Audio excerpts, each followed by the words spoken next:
The door to my luxurious beach house swung open, revealing two faces I hadn't seen in 12 years.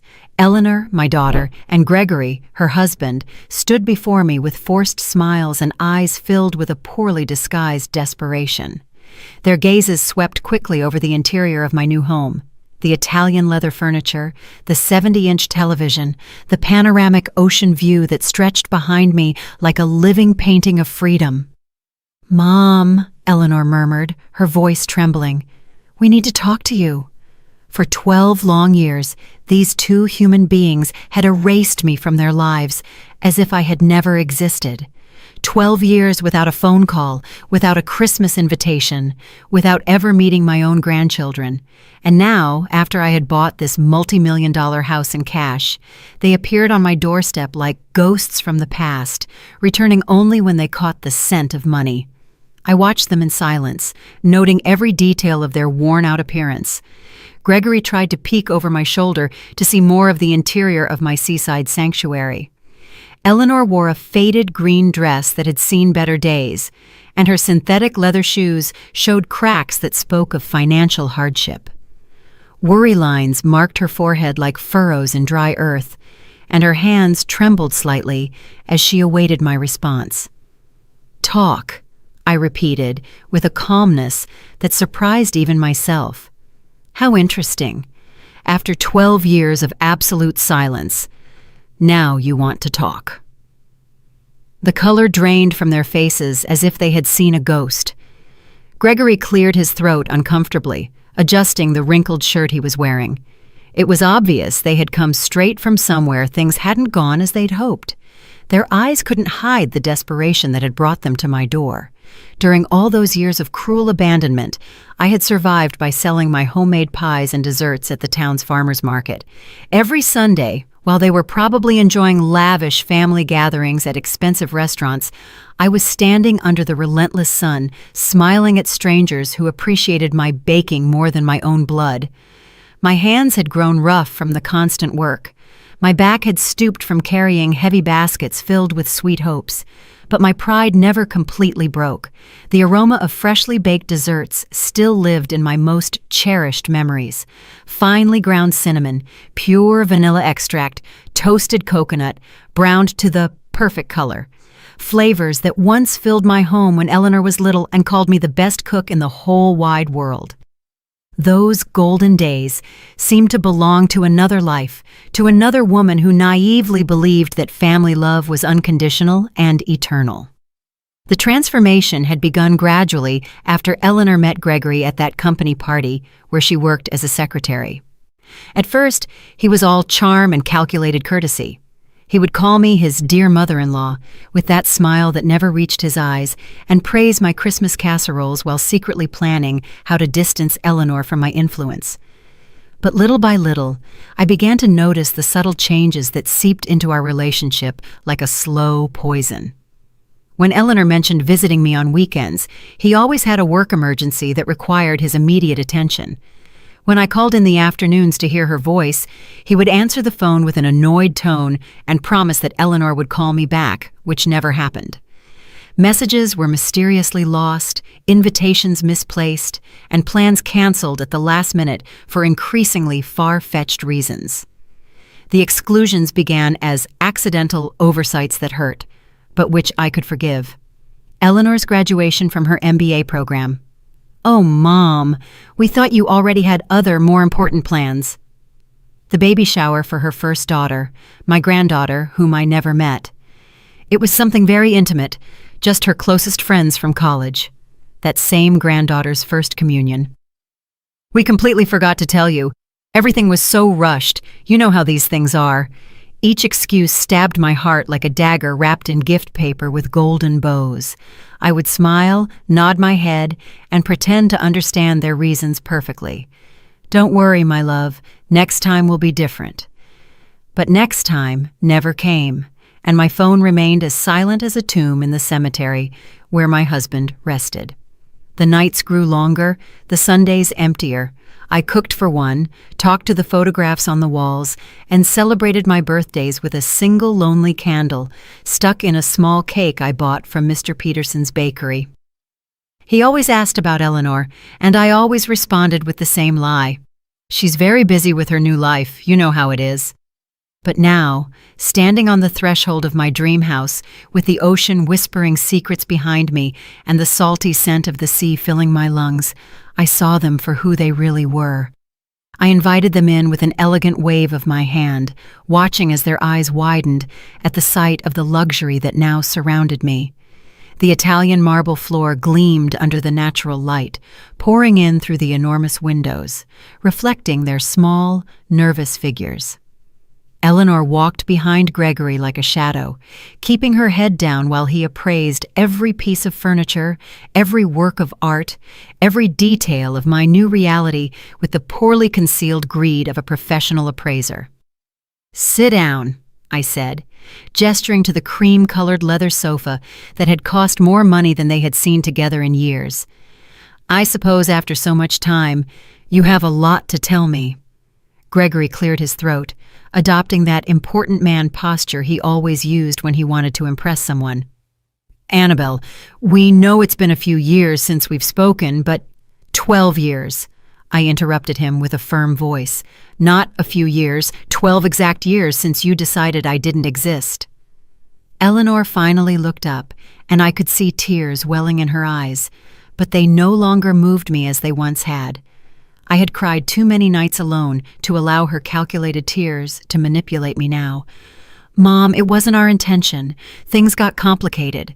Gregory's job, the kids—" "The kids I never met," I replied, feeling the rage that had been contained for years begin to boil inside me. "My grandchildren, who grew up without knowing they had a grandmother who would have loved them unconditionally."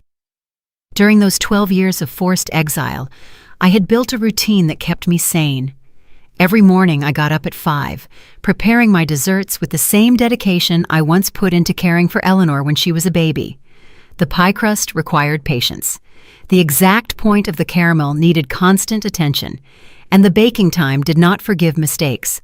Those recipes had become my salvation and my livelihood. Sundays at the farmer's market were my time for social interaction. Older women like me would come to buy my sweets, and we would end up talking about our lives, our absent children, our postponed dreams. Martha, a 72-year-old widow, became my confidant without either of us planning it. She too had been abandoned by her children after they married. She too knew the pain of being invisible to those who were once the center of your universe. Children think that once they form their own family, we parents no longer matter, Martha would tell me as she bought 3 pies to take to her neighbors. But when they need something, oh, then they remember we exist. How prophetic that conversation had been. Now, watching Eleanor wring her hands nervously while Gregory mentally calculated the value of my new life, I understood perfectly what Martha had meant. The change in Eleanor had been gradual, but relentless. During the first few years of her marriage, she still called me occasionally, but the conversations became mechanical, filled with awkward silences. Gregory was always present in the background, clearing his throat or making comments that cut our talks like sharp blades. "Your mom always has some drama," I heard him say once when Eleanor thought she had hung up the phone. "My mother never bothers us with her personal problems." Her personal problems. That's how Gregory had classified my loneliness, my natural desire to maintain contact with my only daughter, my need to be part of her new family. Everything I felt and needed had been reduced to personal problems that disturbed their perfect married life. The family invitations began to arrive less frequently until they disappeared completely. First, it was Thanksgiving dinner. "This year will be something small, Mom. Just the 4 of us." Then Christmas. "The kids are sick. We'd better postpone it." Then the birthdays. Everything got complicated with Gregory's work. Each excuse was accompanied by empty promises about a next time that never came. Eleanor developed a special talent for making every rejection sound reasonable, every exclusion seem temporary, every abandonment feel as if it were for my own good. "We don't want you to feel obligated to come, Mom. You're old enough to rest and enjoy your peace and quiet." My peace and quiet, as if loneliness were a gift I had asked for. As if waking up every morning in a silent apartment was my idea of happiness. As if cooking for one and eating in front of the television was my definition of a full life. The years passed like pages of a calendar that no one read. My routine became so predictable that even the mailman knew exactly what time I would be watering the plants on my small balcony. Monday, prepare apple pies. Tuesday, Jell-O salads of different flavors. Wednesday, chocolate fudge cakes that sold like hotcakes. Thursday, muffins that perfumed my entire apartment. Friday, pumpkin spice turnovers. Saturday, prepare everything for market day. Sunday, the market, the ladies, the conversations that temporarily filled the void in my chest. But there were also moments of such profound loneliness that I thought I would drown in it. Entire nights awake, staring at the phone that never rang, waiting for a text that never arrived. Christmases celebrated with television specials and a small artificial tree that I decorated by myself. New Year's Eve welcomed with a glass of lukewarm, sparkling wine and the renewed hope that maybe this would be the year of the reunion. The sharpest pain came at unexpected moments. When I saw whole families at the park. When I heard other grandmothers talk about their grandchildren, when I passed by toy stores and wondered what mine would like. Eleanor had had 3 children whom I knew only from blurry photos on social media that I checked from fake accounts, like a spy on my own family. Mom, Eleanor's voice brought me back to the present. We know we made mistakes. Mistakes! The word came out of my mouth like a bullet. Erasing your mother from your life for 12 years was a mistake? Denying your children the love of their grandmother was a mistake? Gregory shifted uncomfortably in his seat, finally understanding that this conversation was not going to unfold as he had planned. His eyes continued to scan my living room, calculating, evaluating, planning his next move like the expert manipulator he had always been. They weren't mistakes, I continued, feeling the truth pour from my throat like hot lava after years of being contained. They were conscious, calculated, cruel decisions. You chose to erase me from your lives as if I were an old piece of furniture that was no longer useful to you. Eleanor began to sob, but her tears no longer had the power to disarm me as they once had. I had cried alone for too many nights, wondering what I had done wrong, how I had failed as a mother, why my unconditional love had not been enough to keep my family together. Mom, please, let us explain. Eleanor tried between sobs. Explain what? My voice rose without my being able to control it. Are you going to explain to me why I didn't know my granddaughter when she took her first steps? Why I wasn't there when my grandson lost his first tooth? Why I spent 12 Christmases cooking for no one while you built family memories without me? Gregory finally spoke, using that condescending tone he had perfected over the years. Annabelle, we understand that you feel hurt. But families sometimes need space to grow. It was nothing personal against you. The laugh that escaped my throat sounded so bitter that even I was surprised. Nothing personal, Gregory? You turned my daughter into a stranger. You planted poison in her heart against me. You decided that I had no place in the life you were building. I remembered with painful clarity the day Eleanor communicated her final decision to me. It was a rainy Tuesday in October, exactly 12 years ago. She arrived at my apartment with an expression I had never seen on her face before. Cold, distant, as if she were fulfilling an unpleasant obligation. Mom, Gregory and I have been talking, she began, without even accepting the coffee I had prepared for her as always. We think it's better if you have less contact with us for a while. Less contact? I asked, feeling the world sway beneath my feet. What does that mean? It means you are no longer welcome in our house. It means we no longer want you to call constantly. It means we need space to be a family without external interference. External interference. That's what my own daughter had called me. As if I were a meddling neighbor, a stranger who interfered in matters that did not concern her. Not her mother, who had carried her for 9 months in her womb, who had spent sleepless nights when she had a fever, who had worked double shifts to pay for her college. Eleanor, I don't understand what I've done wrong, how I've failed you. My voice broke, but she remained impassive. It's not about what you've done wrong, Mom. It's about what's best for my marriage and my children. Gregory needs to know that I put our nuclear family first, before anyone else. Anyone else? That's what I was to my daughter. Anyone else. But Eleanor, I'm your mother. I'm your children's grandmother. I'm not a stranger who threatens your marriage. Gregory says that mothers-in-law always cause problems in young marriages.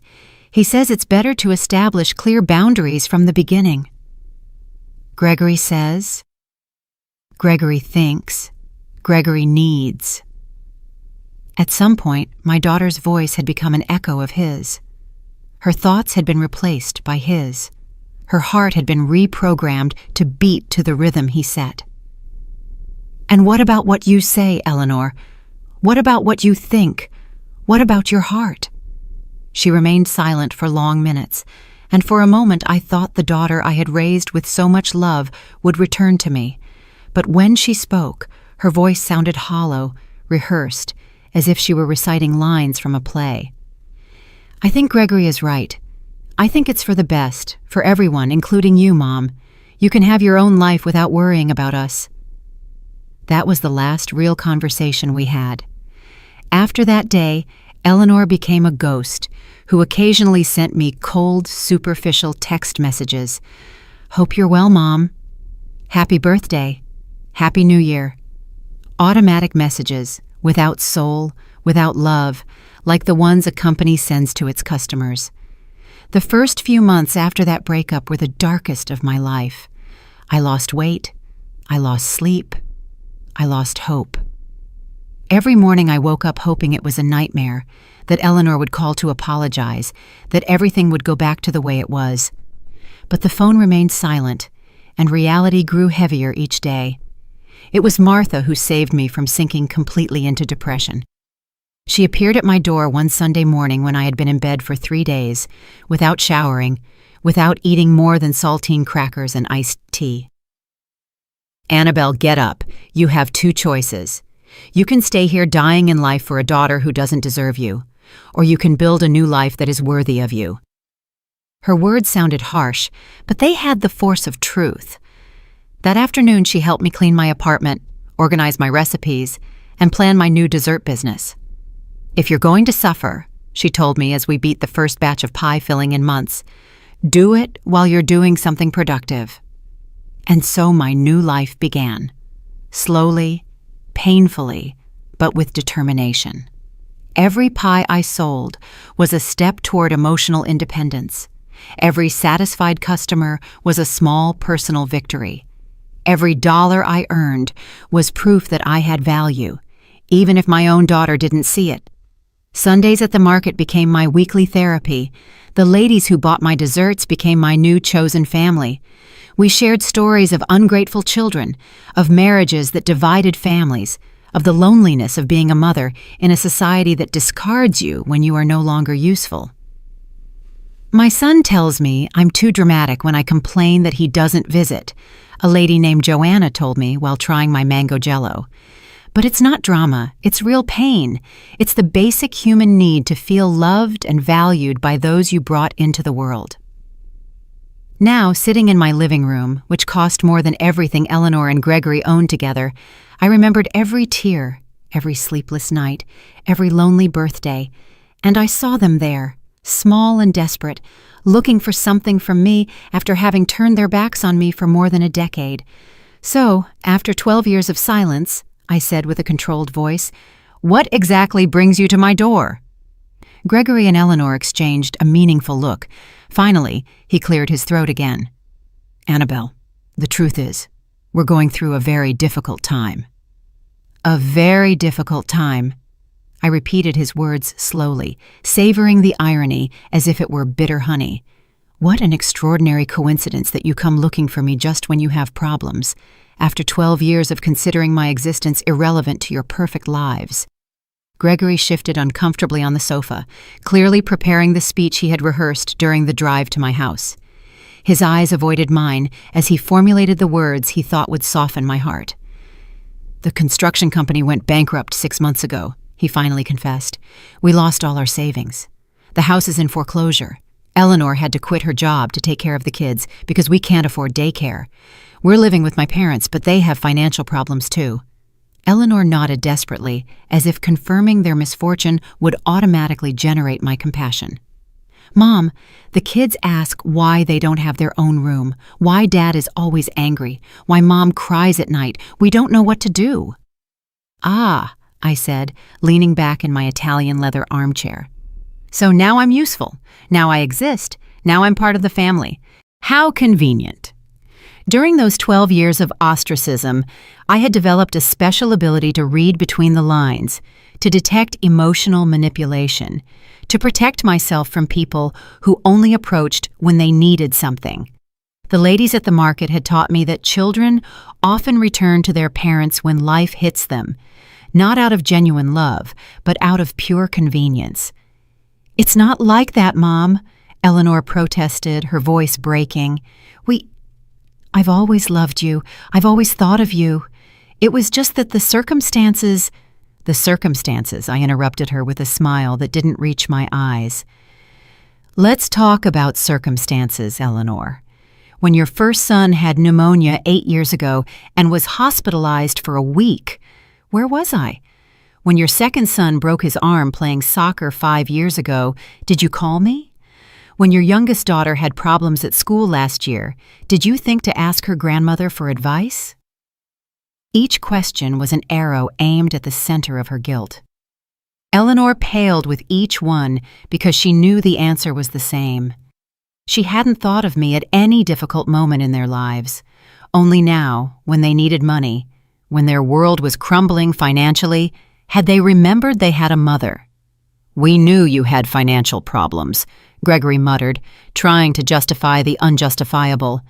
"We didn't want to be a burden to you when you could barely support yourself selling desserts."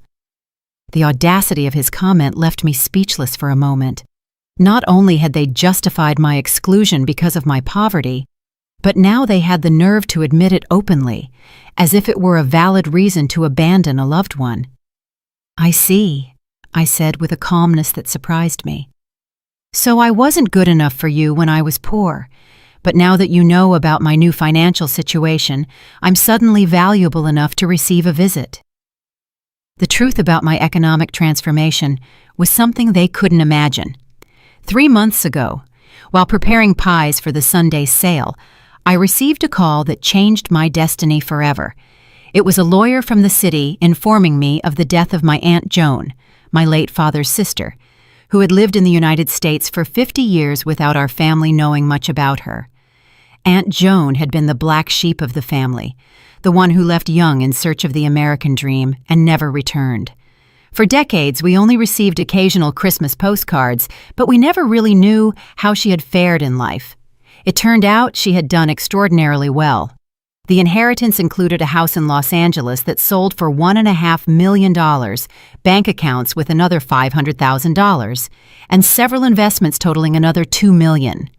Overnight, I went from counting pennies to buy ingredients for my desserts to having more money than I had ever dreamed of possessing. But the most important thing about that inheritance wasn't the money. It was the letter Aunt Joan had left specifically for me. In that letter, she told me how she had followed my life through social media, how she had seen my loneliness, my family's abandonment, my daily struggle to survive. She explained that she had decided to leave me everything because she recognized in me the same strong woman she had been, someone who had been underestimated and abandoned by her family, but who had never given up. "Annabelle," the letter said in the shaky handwriting of a 92-year-old woman, "I have seen how your daughter has treated you. I have seen your dignity in loneliness. This money is for you to live your final years as the queen you always were, not as the beggar they wanted you to be." With that inheritance, I bought this house by the sea, a place where I could wake up every morning listening to the waves and breathing fresh air, free from painful memories and toxic people. For the first time in 12 years, I slept in complete peace.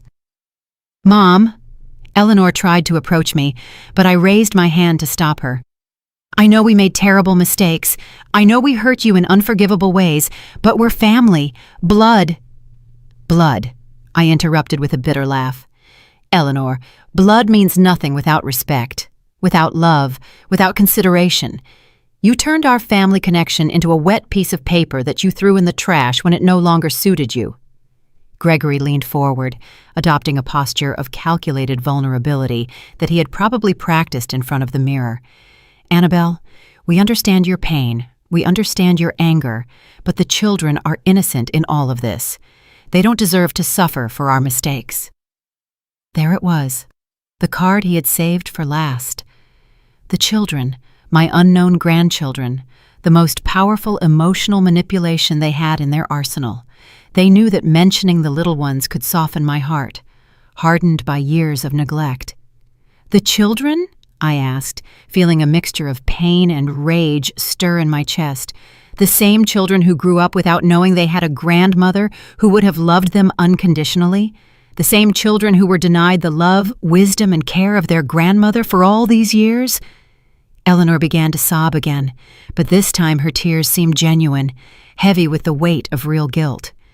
Mom, we didn't think about the long-term consequences. Gregory said it was better for the marriage, that mothers-in-law always caused problems. Gregory said, I repeated, looking directly at the man who had orchestrated the destruction of my relationship with my daughter. Gregory thought, Gregory decided. And where was your own voice, Eleanor? Where was your own heart? My voice got lost somewhere between the promises of a perfect marriage and the fear of contradicting my husband, Eleanor admitted, with an honesty that momentarily disarmed me. But Mom, now I realize everything we lost. The kids ask why they don't have a grandmother because their friends talk about their grandmothers, and they don't know any. Her words were daggers straight to the heart, but I had learned not to let pain cloud my judgment. For 12 years I had fantasized about this moment, Eleanor's return, the acknowledgement of her mistake, the chance to meet my grandchildren. But now that it was happening, I realized it was coming too late, and for the wrong reasons. Do you know how many of my grandchildren's birthdays I missed while you were building your perfect family without external interference? I asked, my voice hardening with each word. Do you know how many nights I stayed awake imagining what their voices, their laughs, their personalities would be like? Do you know how many toys I bought and stored in a box, waiting for a day that never came? Gregory shifted nervously, clearly uncomfortable with the direction the conversation was taking. His plan of emotional softening wasn't working as he had hoped, and I could see him mentally calculating his next manipulative move.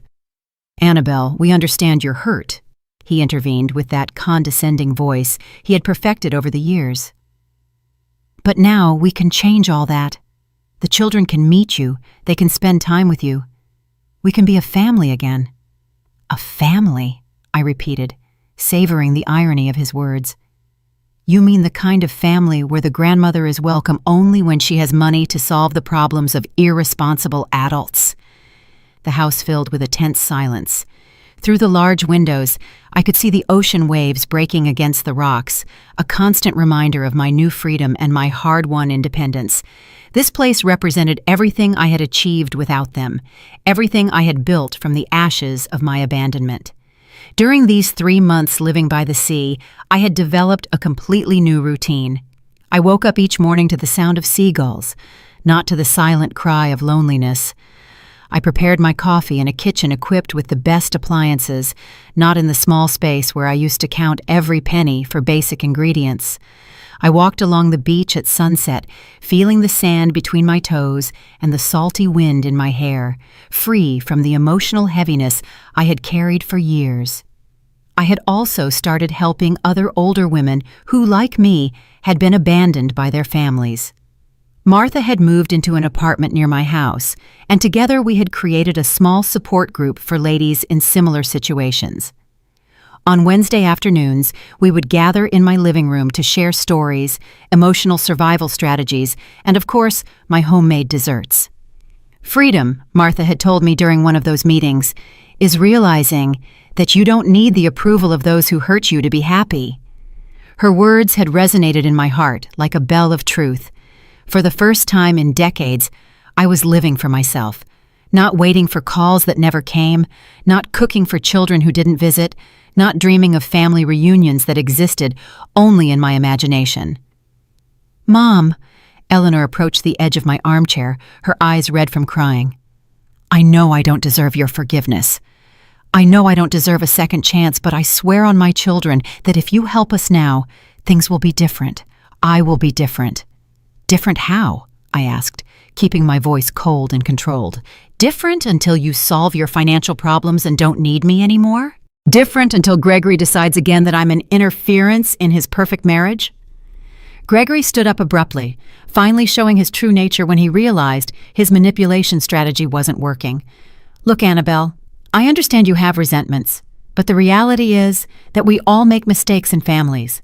The important thing is to move on, not to get stuck in the past." His comment was like a slap in the face. After 12 years of deliberate abandonment, he had the audacity to minimize my pain as getting stuck in the past, as if my suffering were a whimsical choice rather than a direct consequence of their cruel actions. "Move on." I stood up from my armchair, feeling all my dignity rise like a steel tower. "Gregory, I have already moved on. I built a new life without you. I found peace without your presence. I discovered my worth without your validation." Eleanor covered her face with her hands, sobbing with a desperation that would have broken my heart years ago. But the heart they had known had died slowly over 12 years of indifference and had been reborn as something stronger, wiser, more selective with its love. "You don't understand, do you?" I continued, walking toward the window, overlooking the ocean. "You came here expecting to find the same broken woman you abandoned 12 years ago. You expected to find someone so desperate for family love that she would be willing to pay any price for a few crumbs of affection." The truth was that during the first few years after their abandonment, I would indeed have been willing to pay any price. I would have mortgaged my soul for a phone call from Eleanor. I would have sold everything I owned for an afternoon with my grandchildren. I would have begged for forgiveness for offenses I never committed just to be part of their lives again. But time and pain had taught me valuable lessons about self-love and personal dignity. The afternoons with Martha and the other ladies had shown me that family abandonment was more common than I thought, and that surviving it was not only possible, but could be the beginning of a more authentic and satisfying life. For years I blamed myself, I confessed, still looking out at the ocean. I thought I had failed as a mother, that I had been too meddlesome, too present, too loving. I tortured myself looking for the exact moment I lost my daughter. I turned to face them directly, and I could see how my words were affecting them in different ways. Eleanor seemed genuinely devastated, as if she were finally understanding the magnitude of the damage they had caused. Gregory, on the other hand, showed signs of impatience and frustration, clearly calculating whether it was worth continuing with this strategy or if he should try a different approach. "But eventually I understood the truth," I continued. "I didn't lose my daughter because of something I did wrong. I lost her because she chose a man who considered having a present mother-in-law a threat to his fragile masculinity. I lost her because she valued her husband's approval more than her mother's love." Eleanor stood up, swaying as if my words were physical blows. "Mom, it's not like that. I never stopped loving you. I just got confused. Gregory made me believe it was for the best for everyone." "Gregory manipulated you," I corrected her, "but you allowed him to do it.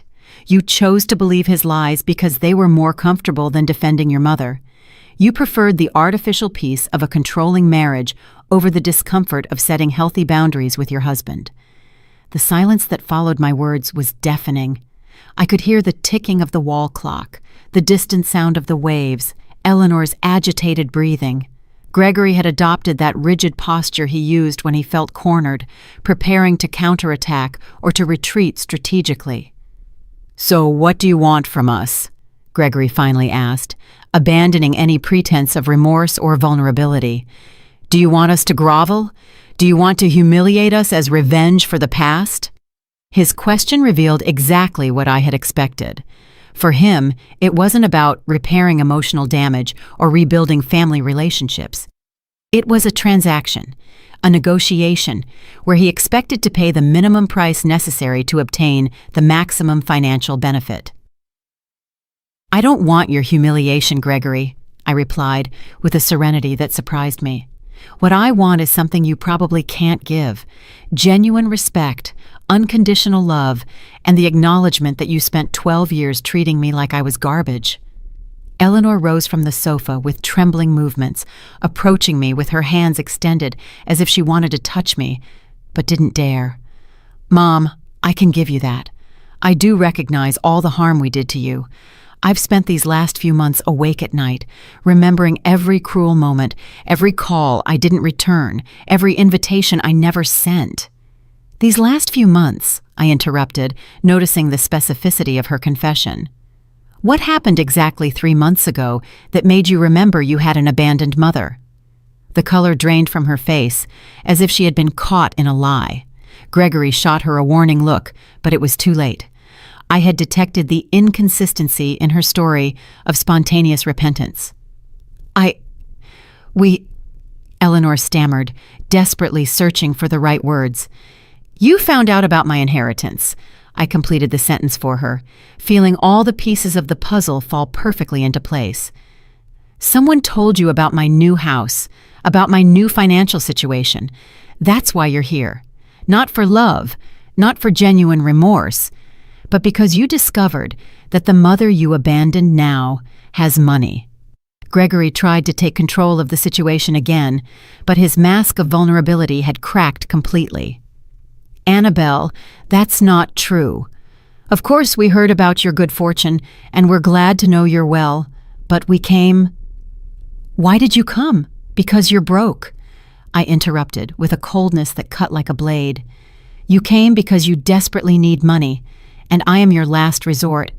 You came because you calculated that 12 years of abandonment could be forgiven with a few well-acted tears and empty promises of reconciliation." The truth about how they had found out about my new situation had come to me the week before through Martha. Her niece worked at the bank where my inheritance transfer had been handled and had overheard conversations about the lady who sold pies and now had millions of dollars. Gossip travels fast in small towns, especially when it involves such dramatic economic transformations.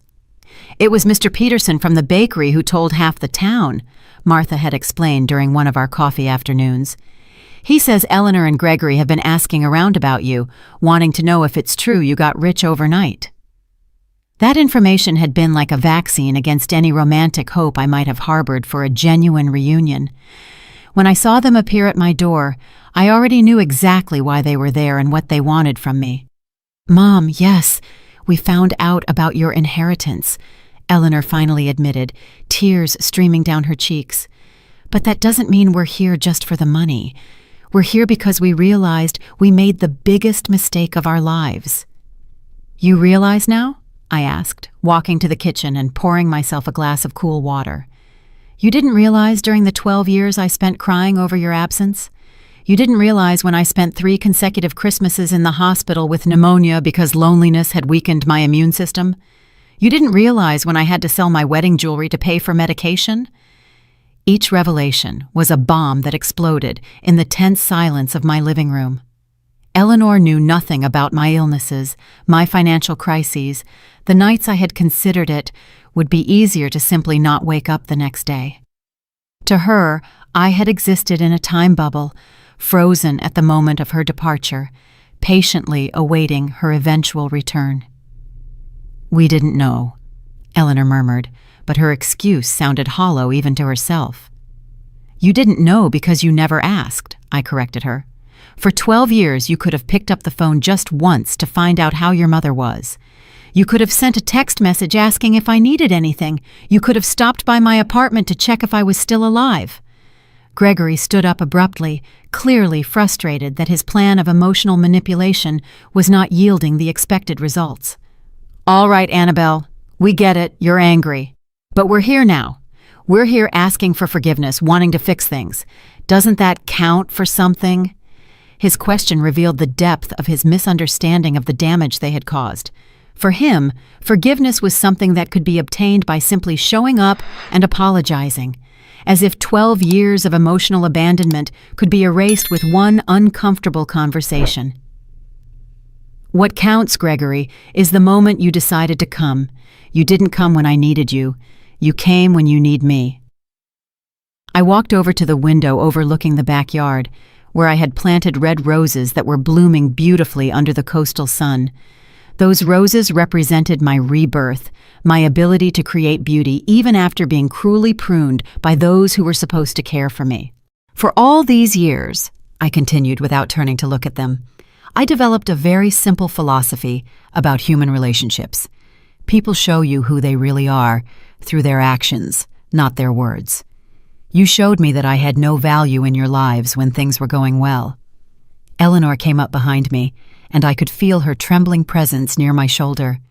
Mom, we were young, stupid, influenced by wrong ideas about marriage and family, but we've grown up, we've matured. You've gone broke, I corrected her without turning around.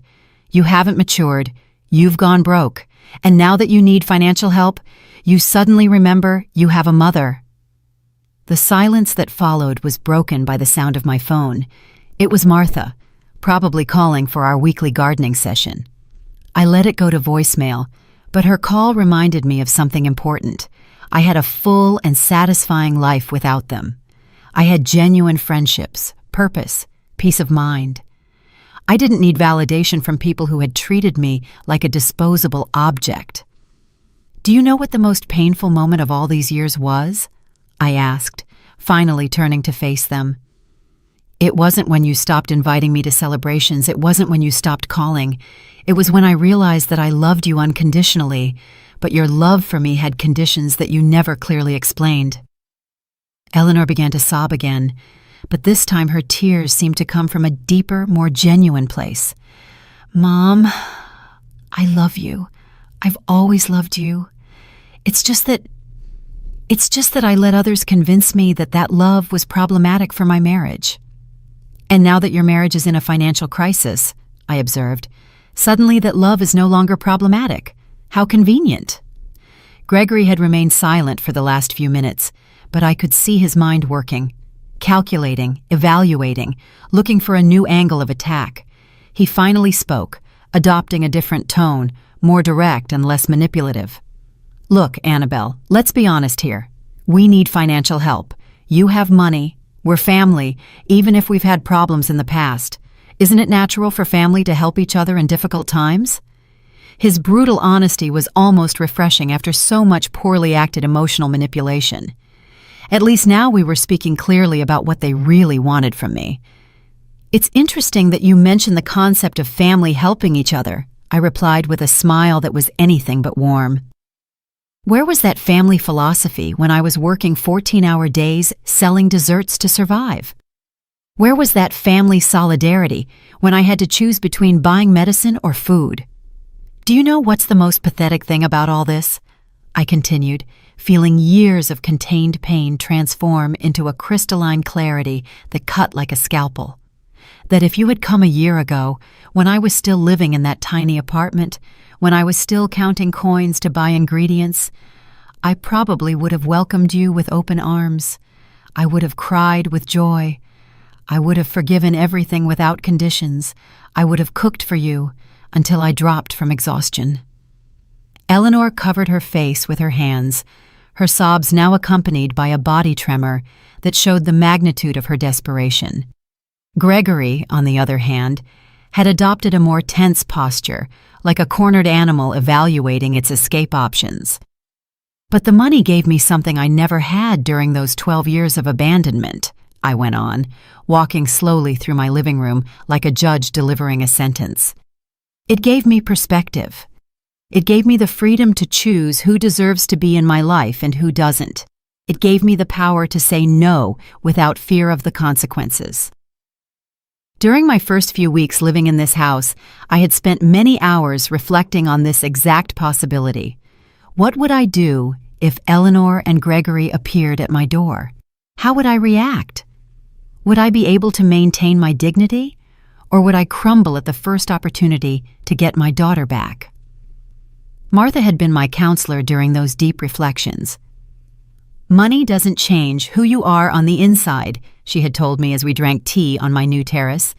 "But it does change how others see you and how you see yourself. The question is, are you going to use that new perspective to be wiser or to make the same emotional mistakes of the past?" Her words had been prophetic.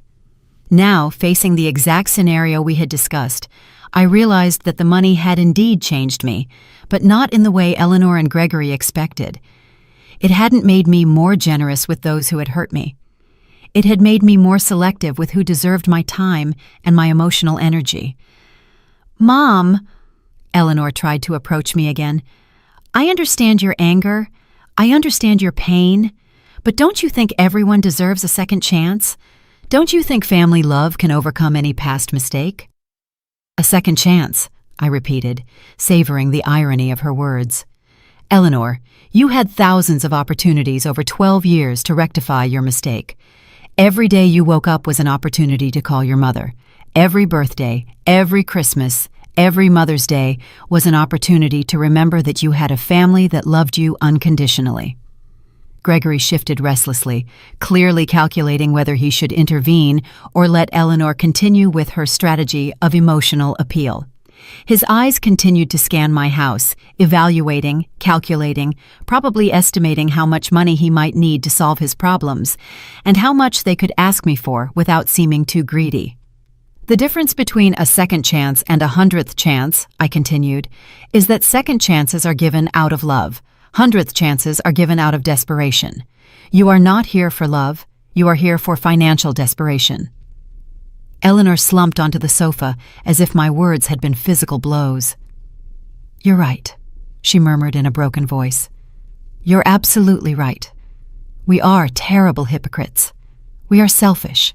We are everything you say we are." Her admission of guilt might have been moving if it hadn't been accompanied by the obvious expectation that acknowledging her mistakes would automatically result in my forgiveness and, more importantly, my financial help.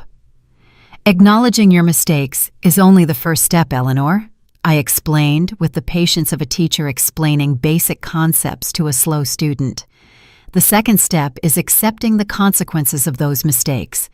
And the consequences of abandoning your mother for 12 years don't disappear just because you need money now." I went to the kitchen and started making coffee, not because I wanted to prolong this visit, but because I needed a moment to process the surrealism of the situation. After so many years dreaming of this reunion, the reality was much colder and more calculated than I had imagined. While the coffee was brewing, I could hear urgent whispers between Eleanor and Gregory in the living room. I couldn't make out the exact words, but the tone was clearly one of strategy and negotiation. They were recalibrating their approach, looking for new angles of manipulation. I returned with a tray containing a single cup of coffee. I sat in my favorite armchair and drank slowly, observing them like a scientist studying specimens in a laboratory. "Aren't you going to offer us coffee?" Gregory asked, clearly irritated by my lack of traditional hospitality. "No," I replied simply. "This is not a social visit. This is a negotiation. And in negotiations, hospitality implies equal positions. We are not in equal positions."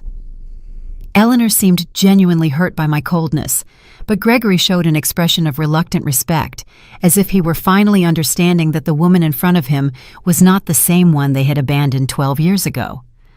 "All right," Gregory said, adopting a more direct tone. "Let's talk clearly. We need $100,000 to save the house and start over. We know you have money. We know we're family. What do you need to hear to help us?" His question was so transactional, so devoid of genuine emotion, that it almost made me laugh. He had reduced 12 years of family abandonment to a simple business negotiation. What magic words did he need to say to access my money? "What I need to hear," I replied after a long sip of coffee, "is the truth about why you really excluded me from your lives. Not sugar-coated versions about youthful mistakes or external influences. The real truth." Eleanor and Gregory exchanged significant glances. It was clear they had prepared several versions of their story, but none had included the brutal honesty I was demanding. "The truth," Eleanor murmured, "is that Gregory convinced me that you were problematic for our marriage." "Problematic how?" I pressed, not allowing her to hide behind euphemisms. Gregory took the floor, probably realizing that Eleanor's victim strategy wasn't working. "I thought you were too present, too opinionated. I thought you interfered in our decisions as a couple." "Interfered how?" I continued to press, determined to extract the whole truth. "You always had suggestions on how to raise the kids, on how to handle money, on where to live." Gregory admitted with an honesty that probably cost him physically. "And Eleanor always listened to you. She always considered your opinion before mine." There it was, the naked truth. Gregory had seen my maternal influence as a threat to his total control over Eleanor. He couldn't tolerate the idea of his wife having a source of wisdom and support independent of him. "So you eliminated me because I represented an alternative voice in Eleanor's life," I summarized. "You eliminated me because my unconditional love for my daughter threatened your need to be her sole source of validation and direction." The silence confirmed my analysis. Eleanor finally lifted her head. Her eyes reddened, but with an expression of belated understanding. "Mom, now I understand that Gregory is wrong. I understand that I need your voice in my life. I understand that I made the biggest mistake of my existence by choosing to please him over honoring our relationship." Her words sounded genuine, but they came 12 years too late and in the wrong context. It was easy to recognize mistakes when the consequences of those mistakes were destroying you financially. "You understand now that you need my voice in your life." I repeated her words slowly. "But you specifically need my voice to say yes to a loan of $100,000. Eleanor flinched at the surgical precision of my observation. Gregory, on the contrary, seemed irritated by my refusal to accept the narrative of repentance they had so carefully constructed. "Annabelle, enough with the psychological games," he finally exploded, showing his true personality for the first time that afternoon. "We get it, you're angry. We get it, we made mistakes. But we're here now, asking for help, willing to make amends. What more do you want?" His outburst was exactly what I had been waiting for. The moment the mask of vulnerability would fall completely and reveal the controlling, manipulative man he had always been. The same man who had convinced Eleanor that a mother's love was a threat to her marriage. "What I want, Gregory, is something you will never be able to give me," I replied with a calm that contrasted dramatically with his agitation. "I want 12 years of my life back. I want to have known my grandchildren since they were babies. I want to have been present for their first steps, their first words, their first days of school." I got up from my armchair and walked to a bookshelf where I kept the few family photographs I had saved from my previous life. I took one in particular, Eleanor, at 5 years old, smiling with no front teeth, hugging my leg with pure adoration in her eyes. "This little girl loved me unconditionally," I said, showing them the photograph. "This little girl called me her best friend, her hero, her favorite person in the whole world. What happened to this little girl, Eleanor?" Eleanor looked at the photograph with an expression of such intense pain that for a moment I thought she would faint. That little girl grew up and became a weak woman who allowed an insecure man to destroy the most valuable thing she had in her life. Her answer surprised me with its brutal honesty.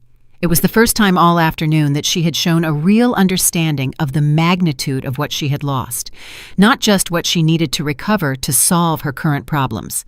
"Exactly," I confirmed, returning the photograph to its place.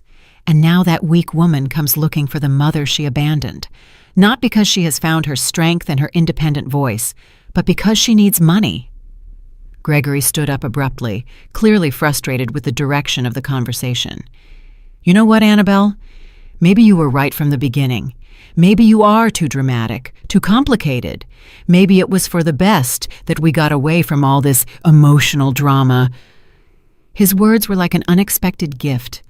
After hours of careful manipulation, he had finally shown his true nature, confirming everything I had suspected about him for years. "There he is," I said, smiling genuinely for the first time all afternoon. There is the real man, the man who convinced Eleanor that maternal love was emotional drama, the man who couldn't tolerate his wife having an independent source of support. Eleanor looked at Gregory with a growing expression of horror, as if she were finally seeing something that had been in front of her for years, but that she had refused to acknowledge. "Gregory," she murmured in a trembling voice, "do you really think my mom is being dramatic for being hurt after we abandoned her for 12 years? "Eleanor, don't let her manipulate you again," Gregory replied, adopting that paternalistic tone he had probably used to control her throughout their relationship. "She's playing with your emotions to make you feel guilty." "No," Eleanor said, with a firmness she hadn't shown all afternoon. "She's not playing with my emotions. She's expressing the legitimate pain that we caused her. She's being honest about the consequences of our terrible actions."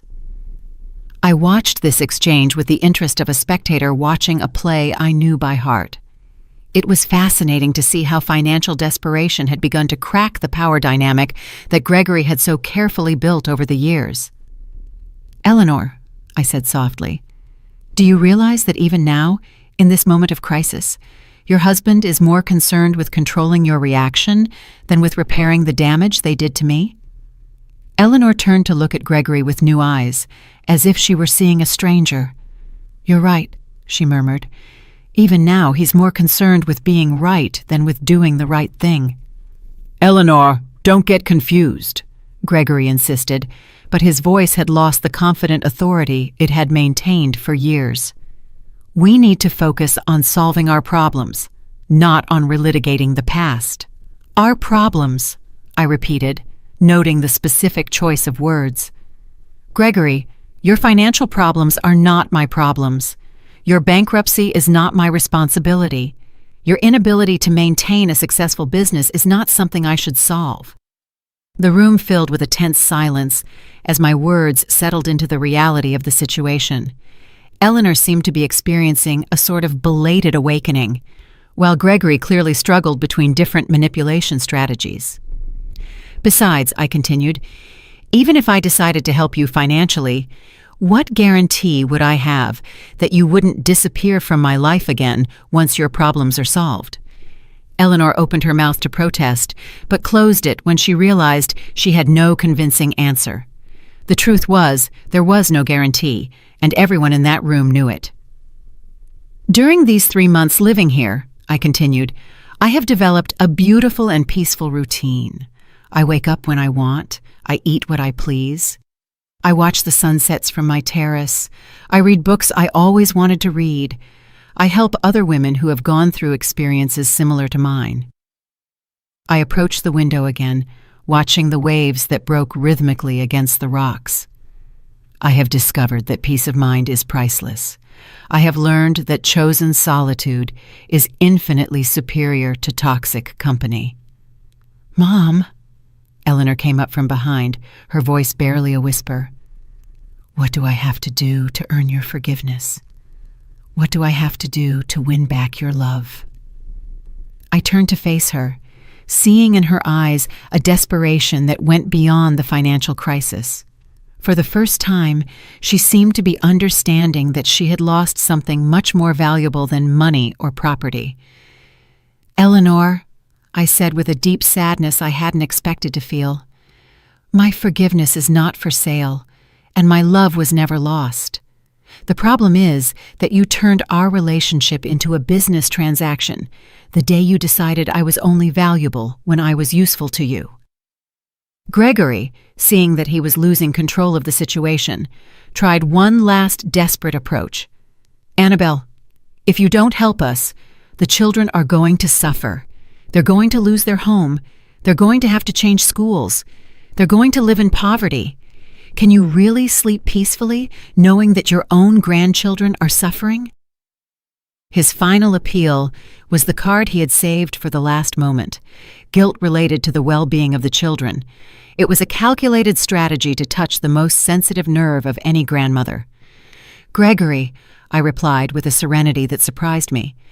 The children are going to suffer because of the irresponsible decisions of their parents, not because of my refusal to rescue them from the consequences of those decisions.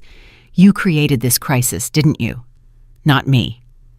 Eleanor began to cry again, but this time her tears seemed to come from a deeper understanding of what she had truly lost over all these years. The children are going to suffer, I continued, feeling each word hang in the air like a final sentence.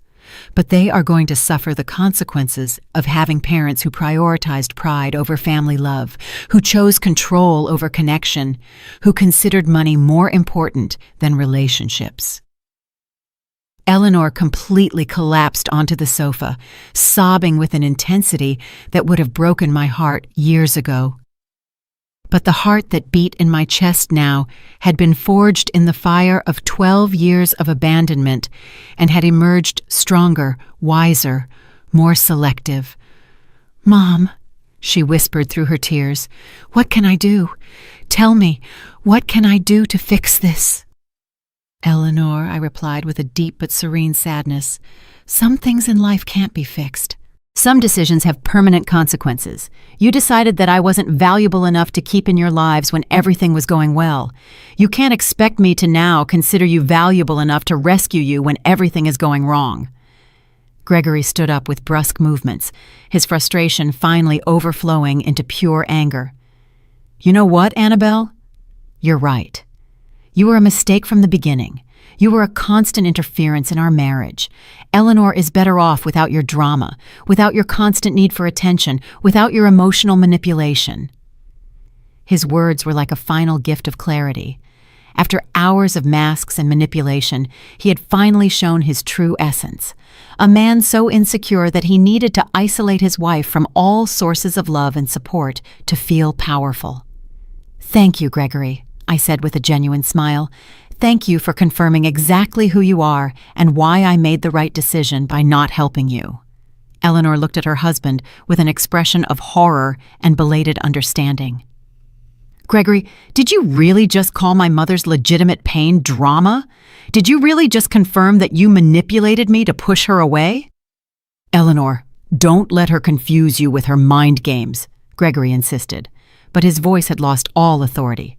"We need that money. We need to save our family." "Our family," I repeated, walking toward the front door, "was destroyed 12 years ago when you decided that a loving mother-in-law was more dangerous than emotional bankruptcy. Now you are reaping what you sowed." Eleanor stood up, staggering, following me to the door with uncertain steps. "Mom, please, I swear if you help us now, everything will be different.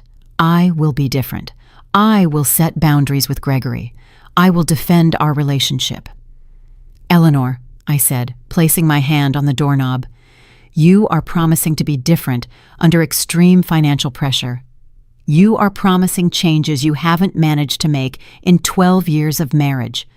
Why should I believe that this crisis will magically turn you into better people?" Gregory approached, adopting a more aggressive stance. "Annabelle, you're going to regret this decision. We're going to tell the whole town how you abandoned your own family in their time of need. We're going to make sure everyone knows what kind of mother you really are." His threat was so predictable, it almost made me laugh. It was the last desperate card of a manipulator who had lost all his power, the threat of destroying my social reputation. "Gregory," I replied with a calm that visibly disarmed him, "the town already knows exactly what kind of mother I am. They know that for 12 years I worked to the point of exhaustion selling desserts to survive.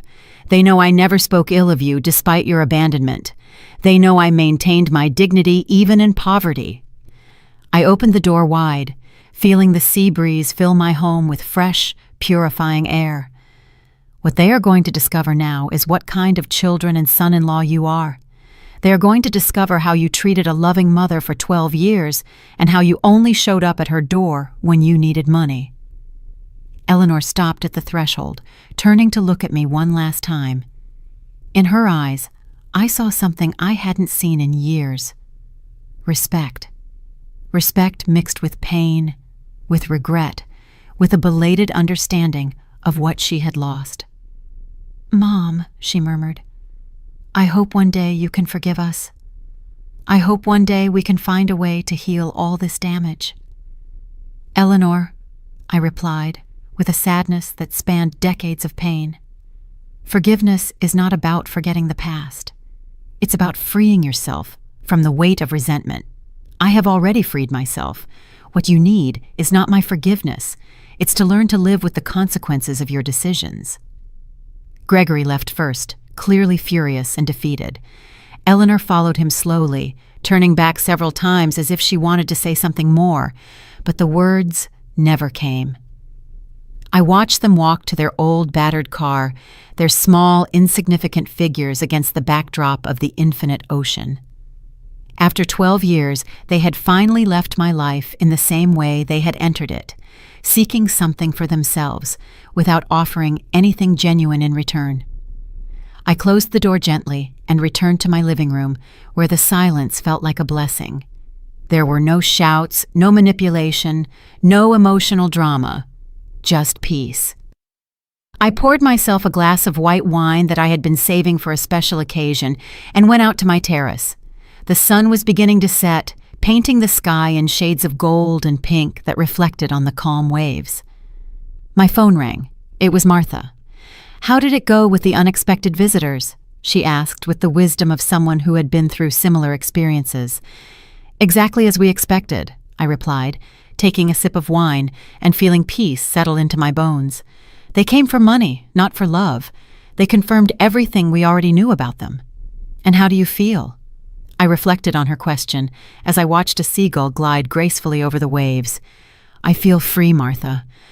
I feel completely, absolutely free." That night, after the call with Martha, I walked along the beach under the stars, the cool sand between my toes, the rhythmic sound of the waves, the vastness of the ocean stretching to the horizon. Everything reminded me that I had chosen a life of peace over a life of toxic family complications. In the following days, the news of Eleanor and Gregory's visit spread through the town as I had predicted, but the reactions were the exact opposite of what Gregory had expected. The ladies at the market expressed their support, many sharing similar stories of children who only appeared when they needed money. "You did the right thing, Annabelle," Mr. Peterson from the bakery told me when I went to buy bread a week later. "A mother who respects herself teaches her children to respect her, too." 2 months later, I received a text message from Eleanor. It was simple, without manipulation, without requests. "Mom, I'm in therapy. I'm learning about toxic relationships and healthy boundaries. I hope that one day when I'm truly ready to be the daughter you deserve, you might consider getting to know me again. I love you." I didn't reply immediately. Instead, I saved the message and continued with my new life. My mornings of gardening, my afternoons helping other older women, my evenings in contemplative solitude. Maybe one day, Eleanor would truly find her independent voice. Maybe one day she would learn to set healthy boundaries with Gregory. Maybe one day we could build a relationship based on mutual respect instead of desperate need. But until that day, if it ever came, I would continue to live my full and dignified life, surrounded by the infinite ocean, which reminded me daily that some currents are too strong to be changed, and that wisdom lies in learning to navigate calmer waters. The money had given me many things, but the most valuable was not the house or the luxuries. It was the ability to choose who deserved my time, my energy, and my love, and I had chosen wisely. If you enjoyed my story, you can support me by sending a super thanks so I can write more stories like this. Thanks a lot in advance. What about you? What would you do in this person's shoes? I'd really love to hear your thoughts, so drop them in the comments. I'm always curious to know what you think. Oh, and let me know where you've heard this story. If you want to hear more life stories like this, like the video and subscribe to my channel. There are many more waiting for you. Big hugs and see you next time.